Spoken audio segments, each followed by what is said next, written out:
Okay, so I'm going to take a break from the clauses one, right? Ideally, we should have taken up the one on if and whether clauses and that clause and question clauses.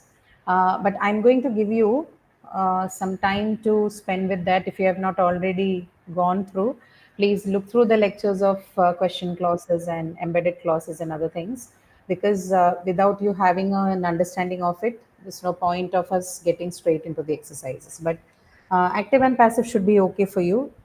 You would be able to discuss. And there's one more thing that I would do, that is subject verb agreement. This you have already learned in English one, so it shouldn't be a tough thing for you. Yes, you any question? Ma'am, Huh. can you discuss quiz one questions today? Oh no, that we don't do those in session. You can join the live session tomorrow. Those sessions are meant Okay, for that. Doubt clearance usually happens there. Okay. okay. Yeah. Sure. Okay. So what is your understanding of the active and passive, right? So one is about the grammatical structures, that is what changes can you expect in a passive sentence as it changes from active to its passive form. So one change is grammatical, right? I mean, not one change, there are two grammatical changes specifically that happens in a sentence when it becomes a passive sentence. But before we talk about the grammatical aspects, can you tell me a little bit about the passive sentences in general? When do we use them, or what is the need or the function of using passive verbs? Man, when we have to show that Hmm. the action is done by object. When the action is done by object, then we can just instead of making it passive, you can simply use object as the agent and talk about it. No, Yes, why ma'am. should we use a passive sentence? You understand what a passive sentence is?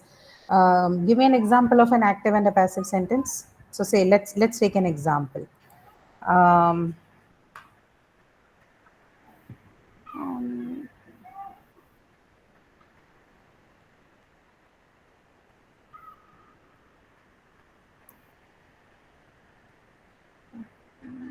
okay. Like we uh, can say, huh. should Ramu runs the store. Ramu Runs the store. runs the store. Okay, yeah, you can use that. Ramu runs the store. Now, this is in which voice? Oh, Active Ramu runs. voice. This is active, right? And what would the passive for this? The store is run by Hmm. Ramu. Okay. The store is run by Ramu. This is what you think, right? Is the answer.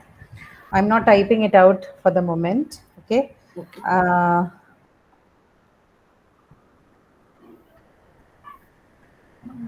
so okay, yeah, this one I think you can. The yeah. So what would be the passive for this? The store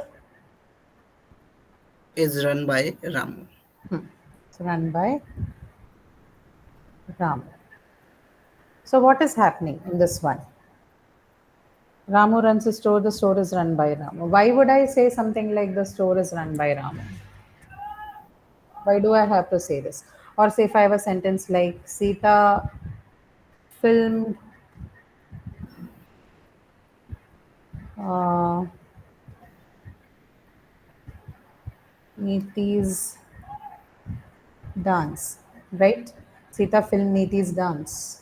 What would the passive form for the sentence? This is an active or passive? Sita filmed Niti's dance? Active. Active. Now what would the passive for this? Niti's dance was Ah, correct. Niti's dance was filmed by filmed by Sita. Sita, Sita. right? Can I also say Niti's dance was filmed? Will this be okay?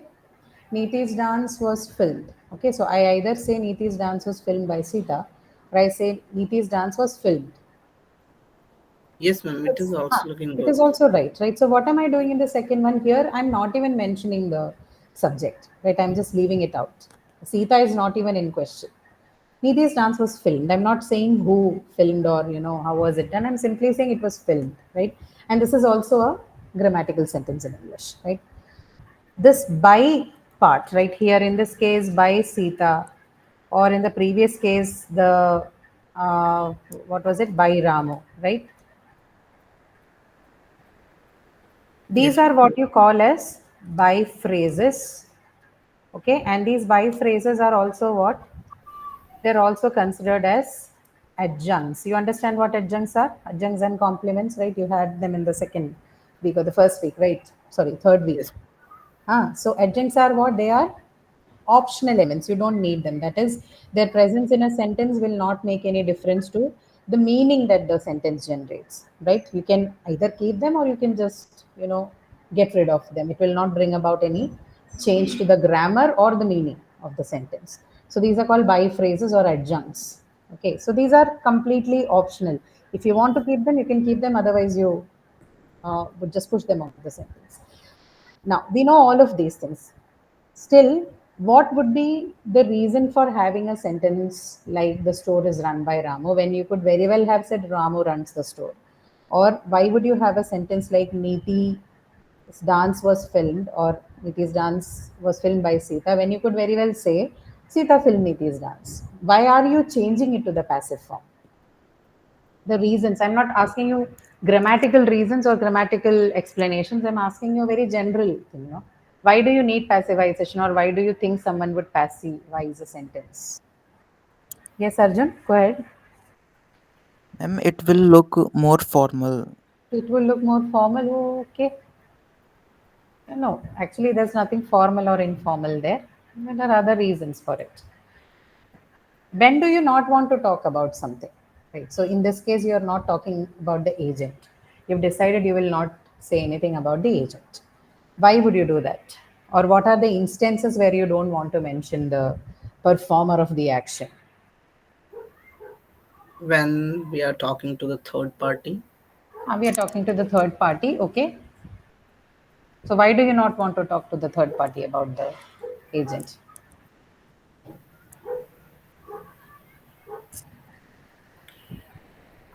This the lecture does mention about these things. No, it just talks. I remember seeing something in the lecture.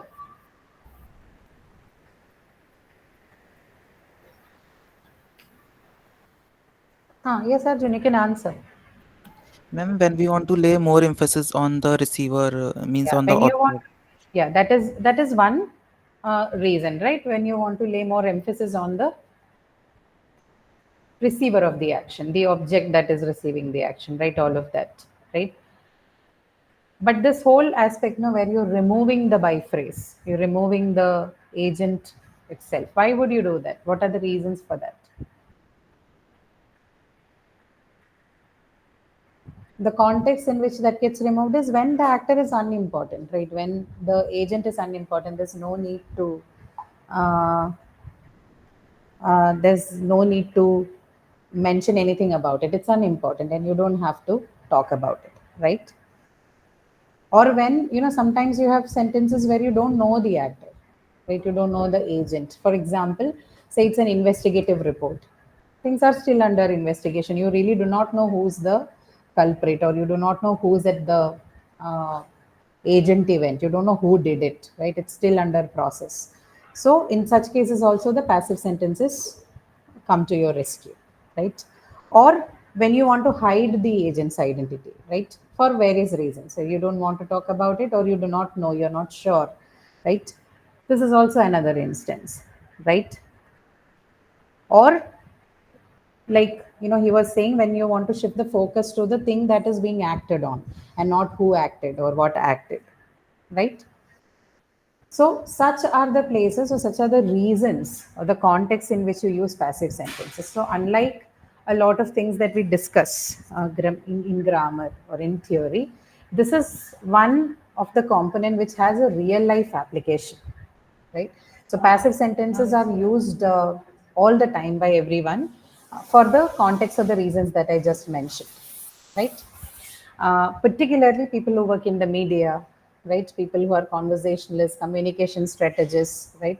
All of them will have a method around using more of passive sentences, right? Whereas in places like research or say when you're compiling, say,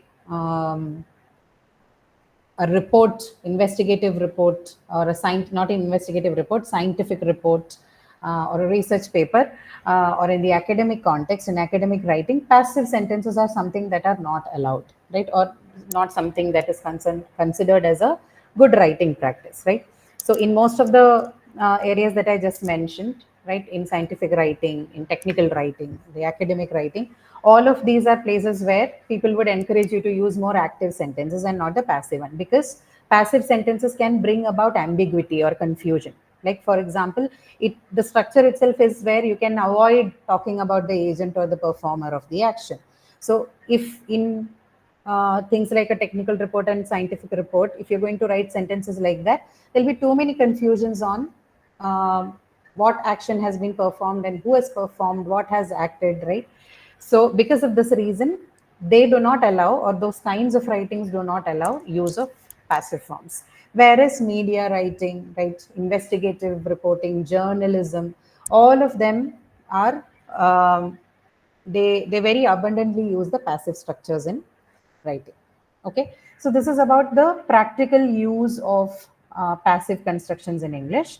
Now we'll discuss about the grammatical changes that you can see as you convert a sentence from an active to passive form. So you have two examples in your chat box.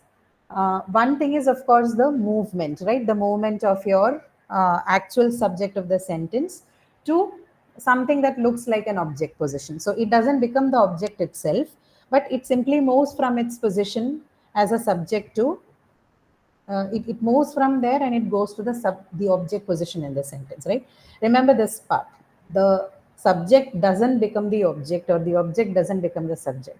This is traditionally how passive sentences are explained in English classes, but the roles don't change. The roles still remain the same. What happens is, grammatically or structurally, the position of these two things change. So the subject leaves its original place and goes to the object position in the sentence, but it does not itself become the object.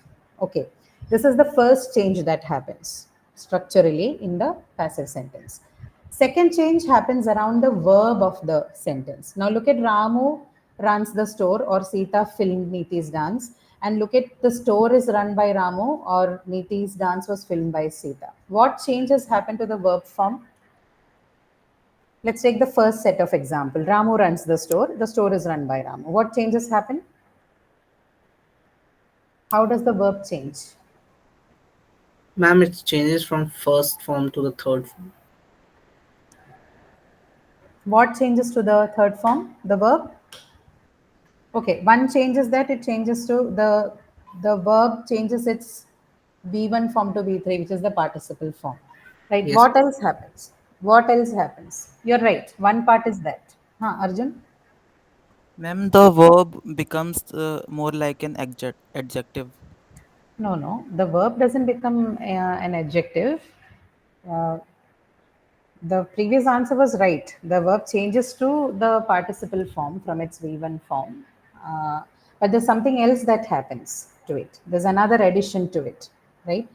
So it's called the be plus participle form, right? This is what you call as the passive morphology of verb. Be plus participle form. Look at it. It was runs the store, which is changed to is run, right? Be plus the participle form, past participle form, V3 form. So V3 for run would be run itself, and then there's be in the present tense, right? Is.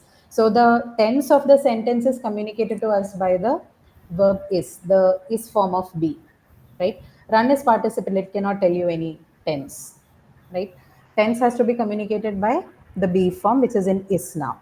So be plus participle form is how your passive morphology looks okay, after you convert from an active to passive sentence. Right, now in the second sentence, Neeti's dance was filmed.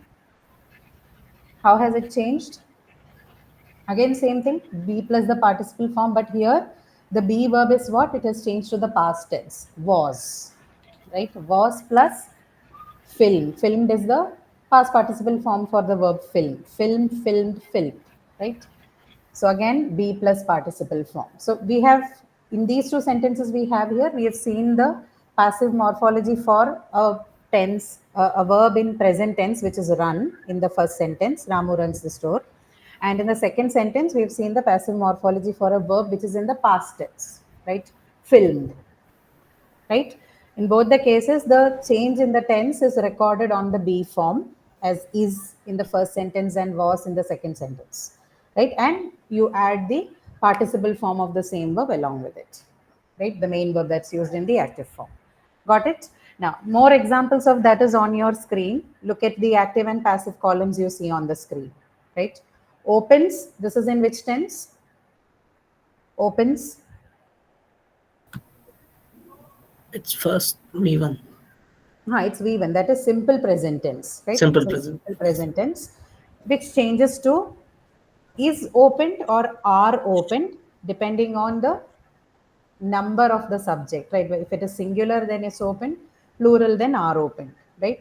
Be plus the participle form. Opened is the participle form of the verb open, right? And be is taken by is or are in the simple present tense form. Second one, sold changes to was or were sold, right? So this is which form? Simple past tense, right? Sold is in simple past tense, and in the passive form it changes to was or were. So same thing, be plus participle. Be has to show the tense, so simple form for past tense form for be would be either was or were, right? And then sold is the participle form for sold again. Okay. Third one is which form? Is or are seeking. What form of tense is that? Is or are seeking? It's continuous one. Present Present continuous. continuous. Present continuous, right? Present continuous. So if you are going to take that, transfer that to the passive morphology, which is be plus participle, what would you get? Be will change to, it has to reflect the tense, right? So it will change to Being. being, but in this case, it will be, yeah, you're right, it's being.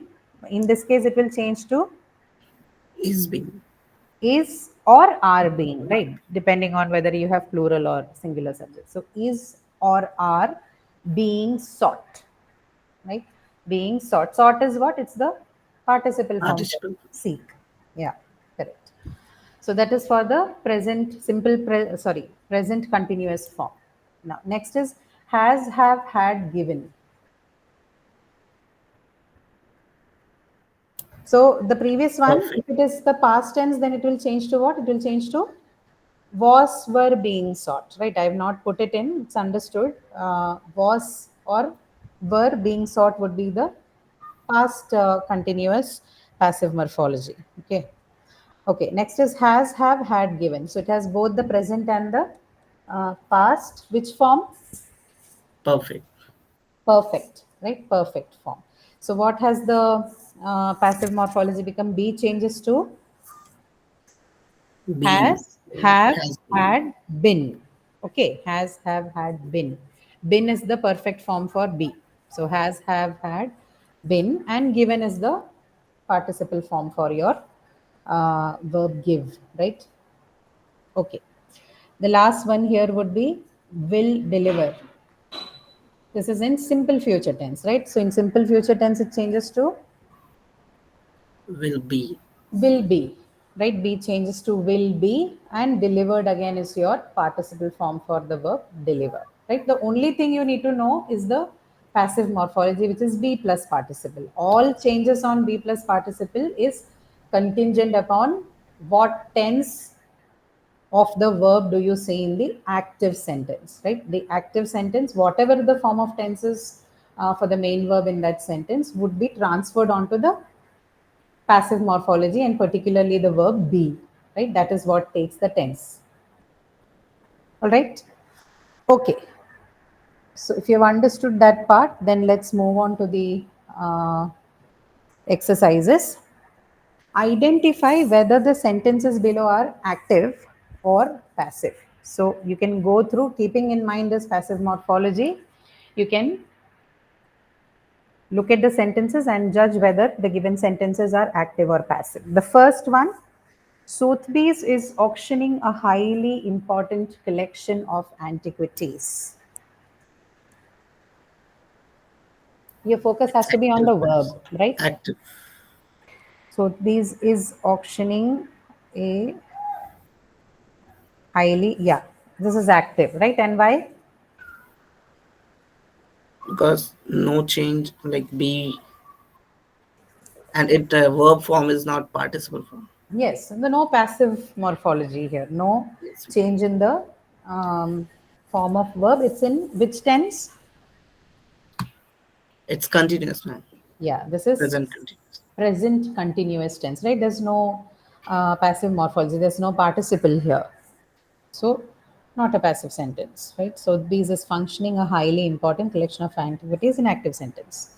Second one, in the late 1970s, a huge copper cauldron was discovered in a cellar. It's passive voice. This is passive. Okay, and what is the verb here?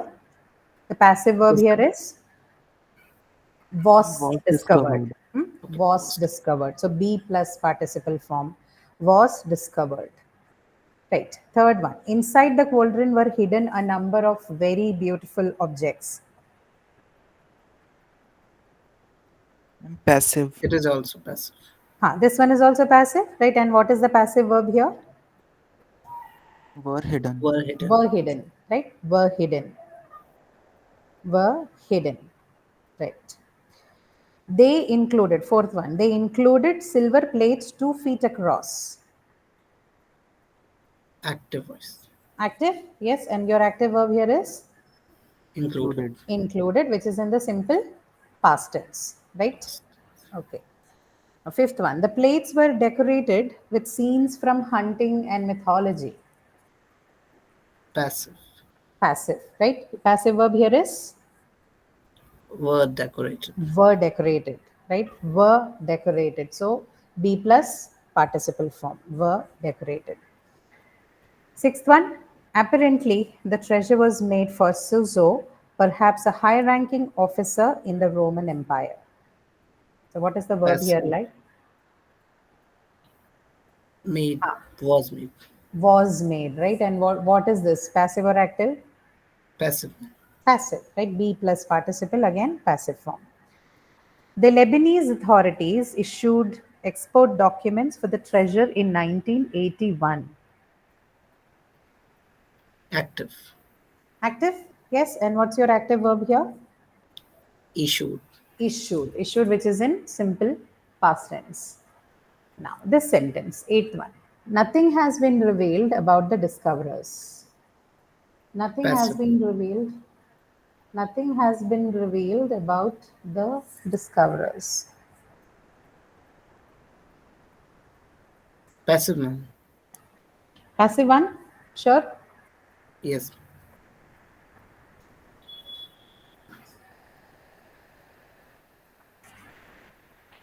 So, if this is passive, then can you tell me what would be the active form for this sentence? Nobody, no, sorry, what was Nothing. nothing? Sorry. Nothing has been The revealed about the discover. discoverers. The discoverers Uh, has revealed nothing. the discoverers, will you have has or will you have Had. something else? You have Have. discoverers, right? Yes. The Have. discoverers have revealed nothing. Nothing. Is that right? Look at the sentence again. Nothing has been revealed about the discoverers, right? So if you say the discoverers have revealed nothing, then sentence is giving you a different meaning, right? Yes, ma'am. This about is Yeah. in place of about. If there was why, means by, then it could be like that. By, no, that won't change anything.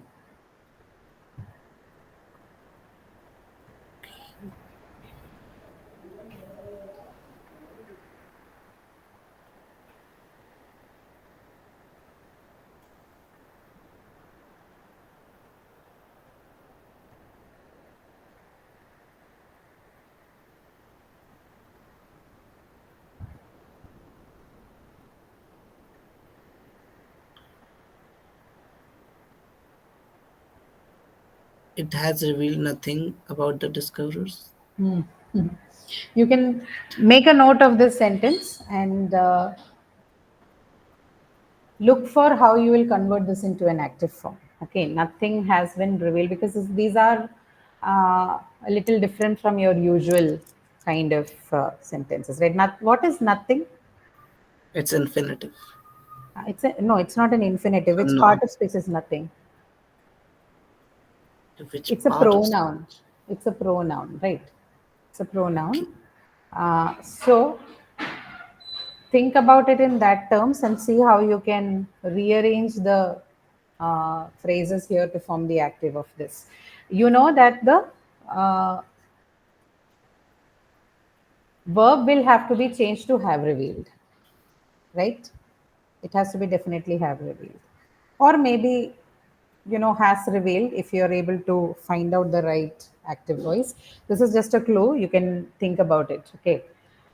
Nothing has been revealed about the discoverers is a passive sentence, and check if you want to look for the active, right? In active form, the verb will change to has revealed or have revealed depending on how you're going to form the sentence, right?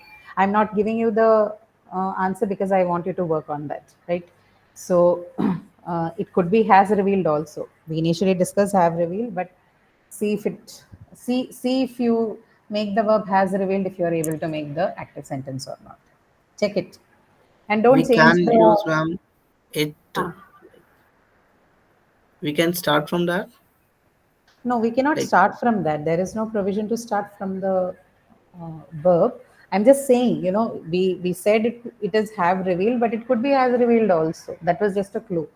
So you no, can ma'am. find out I from was saying about it means if we start from it, it has with revealed it. nothing. You can. I mean, you have to write a few of them and see which one is the best way, which one is the more economical way, right? Economical Oh, meaning, how can you use less number of segments and then rephrase it to become an active sentence? But that is an additional activity. You don't have to know it right now. Check for this. Okay. oh, Ninth one, the discovery site has never been located.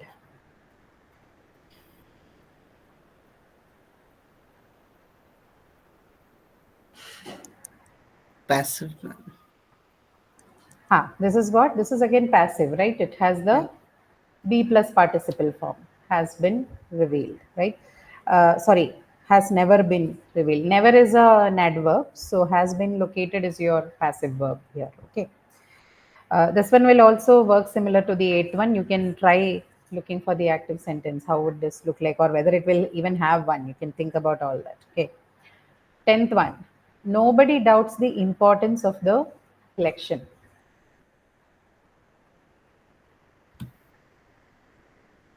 Active, ma'am. This is active, right? Because you don't have a passive verb here. It's the Yes, ma'am. active verb doubts. Okay, fine. Now, because of its strange history, several museums have rejected the collection. Active, ma'am. This is active again, right? So your verb here is Rejected. have rejected, Reject. right? Have rejected, which is in the Perfect form. perfect form, right? Okay. Now, 12th one, last one, with an expected price of over 40 million pounds. Who can afford the collection? With an expected price of over 40 million pounds, who can afford the collection? It's active, ma'am. I'm active.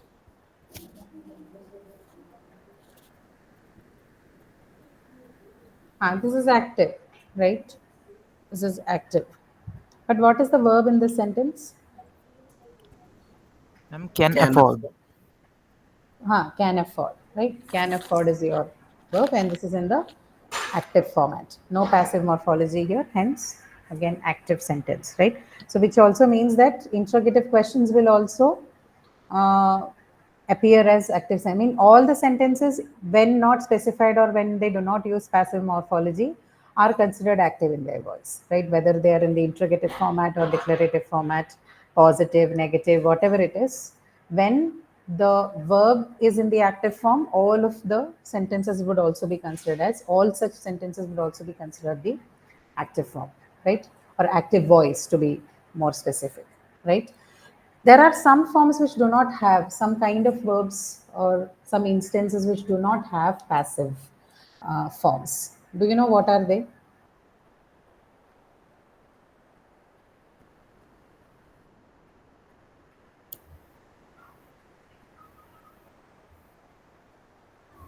Look at the sentence. He wakes up at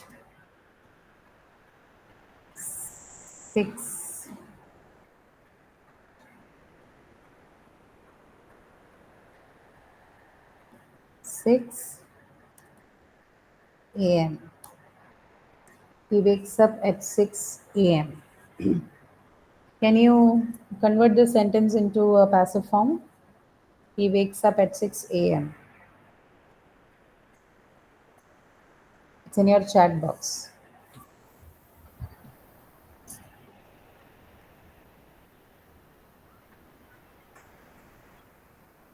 No, ma'am. No, right? Why can you not convert this into a passive form?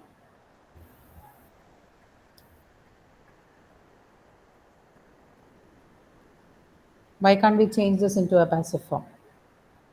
The reason is the nature of the verb. What is the nature of the verb? This is what you call as an intransitive verb. There is no object to this verb. So you know that if you have to make a passive sentence, there has to be a movement, right? Your object needs to move from its place to the subject position.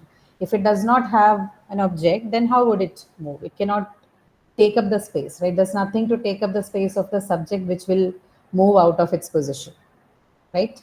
Hence, these kind of verbs will not have a passive form, right? Intransitive verbs, any intransitive verbs, that is the verbs which do not have any objects like wake up or run or jump or sleep. These are all examples of intransitive verbs. The ones which do not need any object to complete its meaning, right? I say he jumps is complete, right, by itself. I don't need to add anything else to make it complete. Like he eats. When I say he eats, it's an incomplete sentence. I have to say he eats a mango or he eats something else, right? That's not the case with intransitive verbs. They can appear on their own and give full meaning.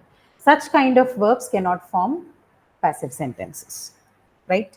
So this is one instance in English which cannot give you a passive sentence, that are intransitive verbs. They don't form any passive sentences. Okay. Okay, all right. I think that much should be enough about passive voice for now. Now, this one I'm not going to discuss anything on this because we have already done this for English 1, right? You understand what subject verb agreement means. Simple thing, as the name suggests, the verb of the sentence must agree with the number, place, and the gender of the subject. In English, gender doesn't matter because the verb, the agreement of the verb with the subject is not sensitive to the gender of the subject, right? Only the person and the number of the subject matters for the verb agreement, right? So simple Yes. rule. We'll start solving the exercises. So if there are doubts, then we can address them as we discuss the questions. Okay. The first one: he dash his neighbor jogging. See or sees? Sees. He sees his neighbor jogging. Now, what is this? He is singular and this is third person. The verb that agrees with it would be sees, right? He sees his neighbor jogging. I hope you already know this part, how see and sees function, right? Yes, Uh, ma'am. right. So sees is basically, if you want to talk about it, it's a singular verb, and see would be considered the plural verb, right? Two, Yes. he dash know what kind of exercise to do. Don't, doesn't. Doesn't. Doesn't, right? Doesn't. For the same reasons as in sentence one, sentence two also takes the verb doesn't, right? Which is in the um, singular format. Doesn't know what kind of exercise to do. Three, Exercise for the middle-aged dash considered a prophylactic is R.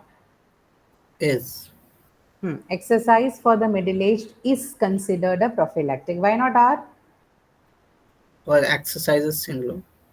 Yeah, exercise is single, right? Singular. It is not a plural form. Now, one thing you need to remember is no matter what interferes between your subject, right, the main subject, and your verb, it shouldn't matter. Like, for example, here you have an extended phrase, exercise for the middle aged. Now, whether for the middle age comes or some other phrases come in between, you can keep adding more phrases in between, yet the subject of the sentence would be exercise. Since that is singular, your verb also has to be singular. Okay, doesn't matter what you keep adding after it, right? That doesn't matter unless, of course, you're adding something that is countable, right? Something that is compounded to the subject. Only if it's a compound subject, then you have to reconsider the verb you use. But if your subject is singular, it doesn't matter what all phrases comes after it, it still remains singular. Okay, we'll see more examples of it, you'll understand.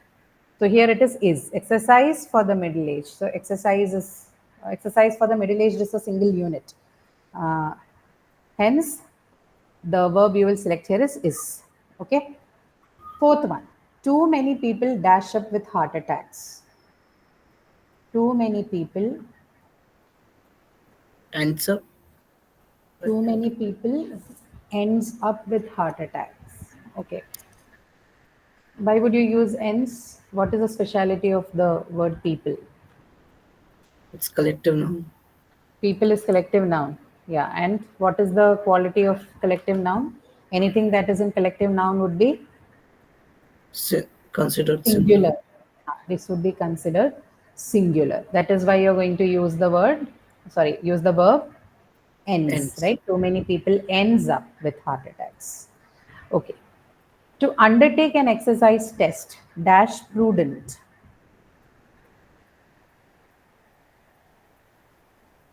To undertake an exercise test. Is prudent. Is prudent. Like singular activity. You're not putting in more than one activities or subjects here. It's a singular activity which acts as the subject. To undertake an exercise test is prudent. Sixth one, the test dash your level of fitness. This is easy. Determines. Determines. Yeah, the test determines your level of fitness. Now, usually the test dash after a physical examination. Comes. Usually the test comes after a physical examination. 8. Finding out what your heart can do. Dash the goal of the test is R. Is.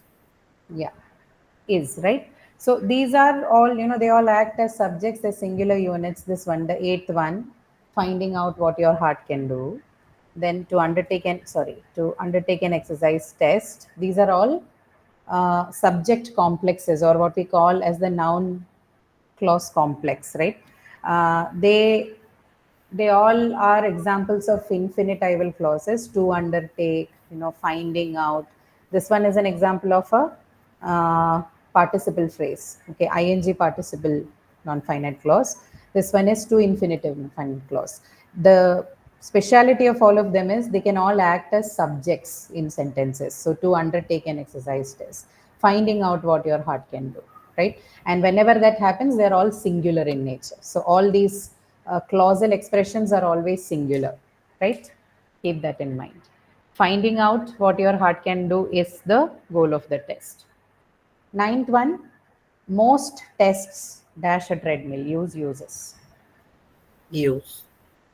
Most tests use, right? Now tests is plural, so you're going to use the verb use here, which is the plural form of the verb. 10th, some clinics also dash a bicycle. Uses. Some clinics. Use, right? Plural form. So plural subject, so plural form of the verb use. Next one again is an example of a non-finite clause, so always acts as singular form. Walking on an elevated, fast-moving treadmill. dash hard work. Is. Is hard work. Others, are you also following? If you have doubts, you must ask, okay, even if you're not replying to Yes, the, ma'am. okay. 12th one, the doctors constantly dash your heart rate. Monitors. The doctors. Monitor. The doctors monitor your heart rate. Okay. 13th, on the basis of the tests, the doctor dash likely to recommend an exercise program. Is.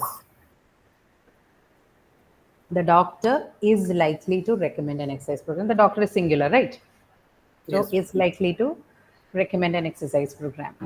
Then comes 14th one, to take up a regular program. Again, an example of a non-finite clause. To take up a regular program dash discipline. Requires. Yeah, singular form, right? So requires. To take up a regular program requires discipline. 15th one, exercise improves the heart dash it. Don't Doesn't. doesn't it, right? So because what's your verb here? Sorry, what's the sentence here? Exercise improves, right? So this is in which form? Singular or plural? Singular. Singular, right? So you have to, the tag also has to be in singular. You can't change the number of the verb in the tag, right? So doesn't it? Exercise improves the heart, doesn't it? Okay. 16th one. This is again an example of a clause. We call it the that clause. That you shouldn't overexert yourself. So whenever there's a clause, right, any subordinate clause like a non-finite clause or a that clause or a question clause, right? Whenever a clause is in place, the verb has to be in its singular form. So what would be the answer here? That you shouldn't overexert yourself dash without saying. Goes. Goes, right? Goes without saying. That you shouldn't overexert yourself goes without saying. Then comes 17th one. On the other hand, we dash too little exercise. We do. Does. We do. We do too little exercise. Straightforward, right? You have a plural subject, so plural form of verb do. 18th one. We dash want heart trouble at our age. Don't. Doesn't. Don't, right? We don't want heart trouble at our age, right? Now, 19th one, both science and medicine dash to preparing athletes for competition. Contribute. Okay, now why would you use contribute here? What has happened to your subject?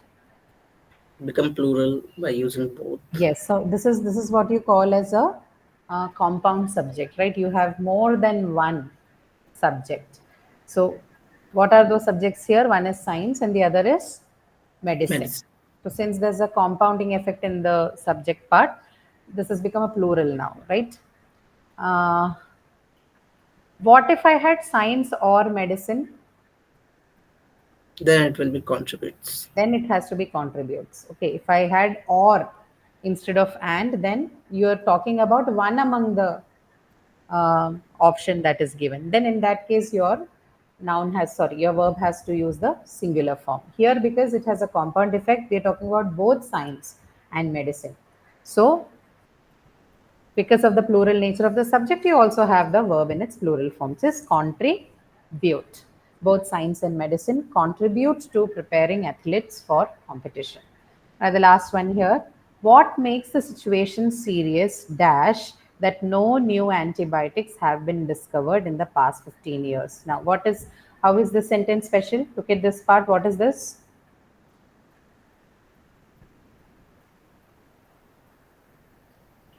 What is the nature of this highlighted part in this sentence? It's a Ma'am, clause. non-finite clause. Non-finite. This is not a non-finite clause, but it's definitely a clause. It's a subordinate clause. What kind of clause?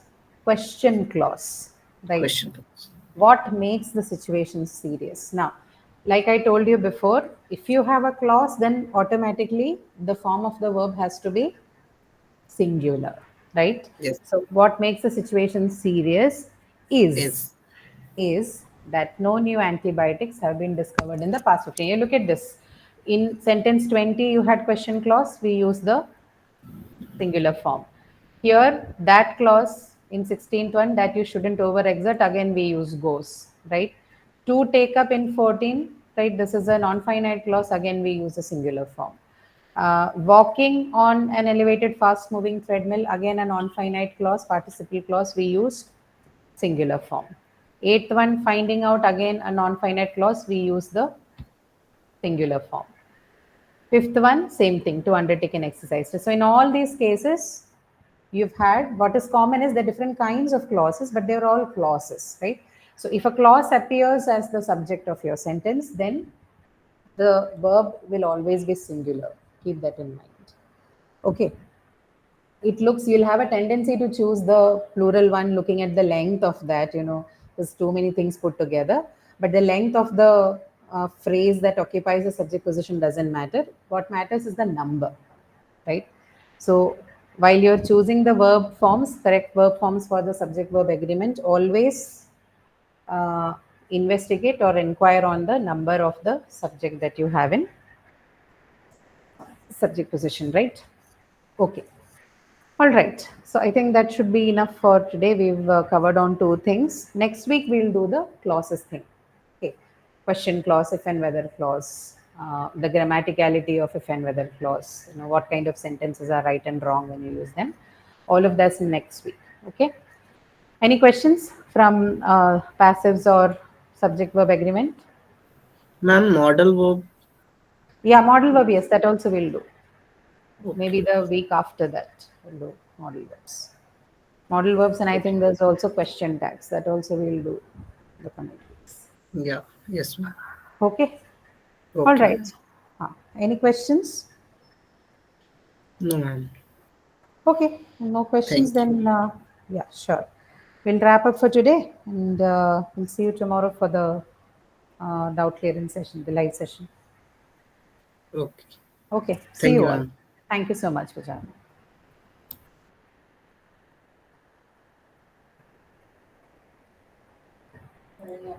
Mm.